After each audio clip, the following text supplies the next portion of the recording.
What did you want to be when you grew up? In like mid-teens, when I start eyeing it, being a trader, quite frankly, that specific industry. And as far as my parents, my father in particular, his philosophy was, I don't care what you're going to be professionally, as long as you're a good human being and you strive to be the best iteration of that, that's good enough for me. So and that message of support kind of resonated and helped me as I start moving along my professional journey.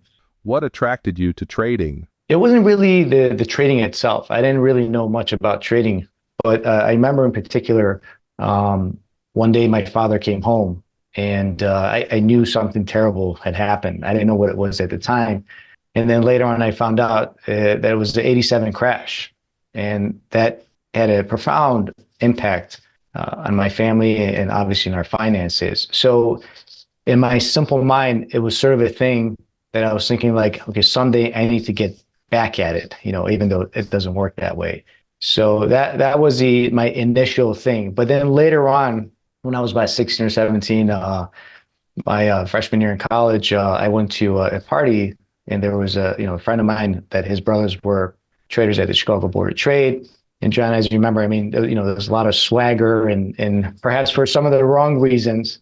I'm like, in combination with this notion of I need to get back at it, and plus what I saw, I'm like, this is something I really need to look into and pursue. How did you get involved in trading? There's a lot of like cliques and groups, right? There was like the Southside Irish, there was a North Shore crowd, the Loyola crowd, and so on. And I didn't belong to any of them. So what I had to do is I literally went door to door to all the clearing firms and offering to work for free just to get my foot in the door. So eventually someone gave me a shot at it and I started, working there as a runner, making $150 a week, working, I don't know, 60, 70, 80 hours a week. You go market makers. That's where I got my start. I think that's where a lot of people got their start over there. So that was kind of the initial entry into the business. And then eventually I got the opportunity to work for Bob Corvino. He was one of the big spreaders at the time. And then later on, one of the people that was very influential in helping me throughout my career was Johnny Vari. That they ended up backing me with John Ruth. And what roles did you have on the floor? Initially, started as a runner, and then I became a clerk. While I was a clerk, I started trading at the old Project A. I don't know if you remember that. So I was like I was one of the pioneers, one of the first electronic traders, and most people tend to forget that it's a newer iteration just in the past 20 years. But I think the word Project A is going to bring some smiles to people's faces that can listen to this. But so I was trading at night and then working for Bob during the daytime, and then eventually, I got my chance to go in a pit full time on my own with the support of John. What was Project A like to trade? Trading the yield curve. And it was, I was using the Cantor Fitzgerald, the cash, the cash was like mostly during the day. So at nighttime, there wasn't really any sort of a screen besides just kind of paying attention to what little information was there. And predominantly, you were trying to the edge was getting a leg in one market, like, the 10 years or the 5 years, and being able to lay it off. And a lot of people were doing the same thing. And you would see kind of a flood. I mean, I remember there was like a little ticker would show who's doing what. And all of a sudden an order would come in and boom, the ticker would run through it. And you kind of scroll back to see who's doing what and who the players are. But going back in, you brought up a good point, edge. And that's one thing that people, I think, outside of our industry never understood, that the reason people were down there was predominantly for one reason and one reason only, was the edge, right? And that's why people paid all the memberships. As it related to me, actually, I was never able to be near the top step or get so-called the edge. Initially, it was frustrating for me, right? Because you're missing out on one of the main benefits of being there. But in hindsight, it was probably one of the best things that happened to me because it forced me to learn how to trade without being dependent on edge. And I think that's what was one key significant thing that allowed me to transition much easier away from the floor versus a lot of my peers that struggled because they were edge dependent. What was being a member like? For the most part, I think the 5-year pit was a bit more chill than some of the other pits. It was a smaller pit. Everybody knew each other really well.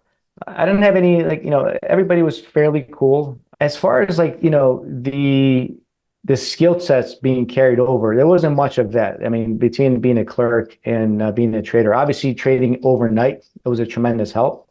But also along the way, there were some people who helped me, kind of being able to read the cash market because that was sort of what we looked at the time was significant. Looking at the counter cash spreads and understanding like, the spreads there as it relates to the futures and being able to read it. And along with all the other things that goes into being in the pit, right? Reading order flow and the brokers and so on and so forth. What kind of membership did you have? I had an AM membership because that's all you needed for to be able to trade in the financial room. And then there was an opportunity. I transitioned and bought a full membership. And once again, Johnny Varya was very instrumental in helping me through that process of being able to facilitate it. And because I was just up and coming young trader with not much capital. How often would you trade other pits? I was in a 5-year pit, and pretty much I was never a scalper. I did some calendar spreads within the 5-year pit, but outside of that, most of my trade was 5-year, 10-year, or 5-year bonds. And I remember initially I was like flashing them, and but then later on it was the headset. I had a headset into one, the pits, and then towards the tail end of it, I was actually one of the first guys that brought the screen to inside the pit. So I had like one of these little tablets, which made life a lot easier. What made someone successful in the pit? Pit trading was a very unique skill set. And I'd say it's probably one of the only things in life where being compulsive or impulsive actually was maybe a strong suit, right? You don't have time to overthink things.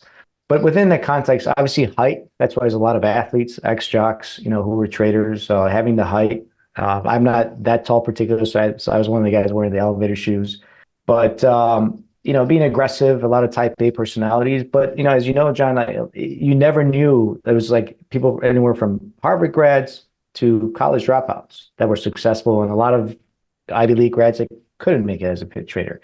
And as we know, obviously, pit trading, a lot of people who made a fortune in the floor could have never made a dime outside of that environment, and vice versa. A lot of people who were great off the floor traders, although my definition has changed. I don't think there's pure trader in that sense anymore. I don't think they could have made a dime in the pit environment, right? So it had his own unique skill sets, some of the things that I alluded to, but also having a keen sense of attention, being able to read order flow, and quite frankly, location, location of where you stood also, that was very impactful, whether you were near a broker in a top step or not. Why did you transition away from the trading pit? A lot of it had to do, like I saw the writing on the wall. I mean, we kind of knew electronic trading is here.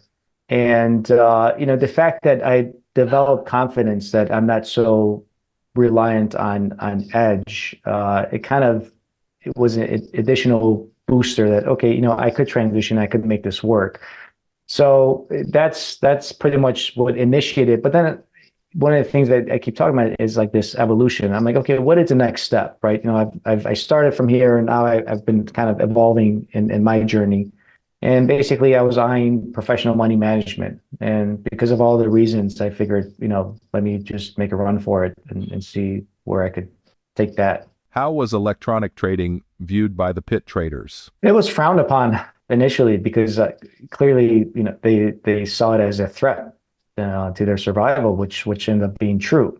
Back in the day, when these floor traders, like, the amount of wealth that was being generated and made, this is predates the hedge fund, the dot-com boom, and all these billionaires and so on and so forth. And I think back then the average CEO pay was maybe like 350 or 500, if I'm not mistaken. So from that perspective, I mean, the amount of wealth and money that was being made by some of the traders was like purely, at par with, I would say, celebrities and so on and so forth. It wasn't until later on when, the internet, the dot-com boom, and then eventually the hedge funds, and now with all the the tech companies, it's changed everything. But so if you look at it through that lens, it's even more of a significant event that happened, that, here was this place that you were able to create significant amount of wealth that just, vanished and went away. What did being part of the Chicago Board of Trade mean to you? I was proud. I mean, especially I really had to, I started from the bare bottom and work my way up to get to where I was. It wasn't like, my dad was a trader and it was handed to me. So from that perspective, I wore it, with pride for myself though. I didn't talk much about it outside of that. A lot of people like around my friends, they didn't even know what I did. But for me personally, it was a big deal. It was a big achievement. And of course, from our perspective, we were the better exchange, right? Out of all the other exchanges. So I was at the premier exchange that the guys were the best and all those other exchanges sucked. But I mean, that's just a joke.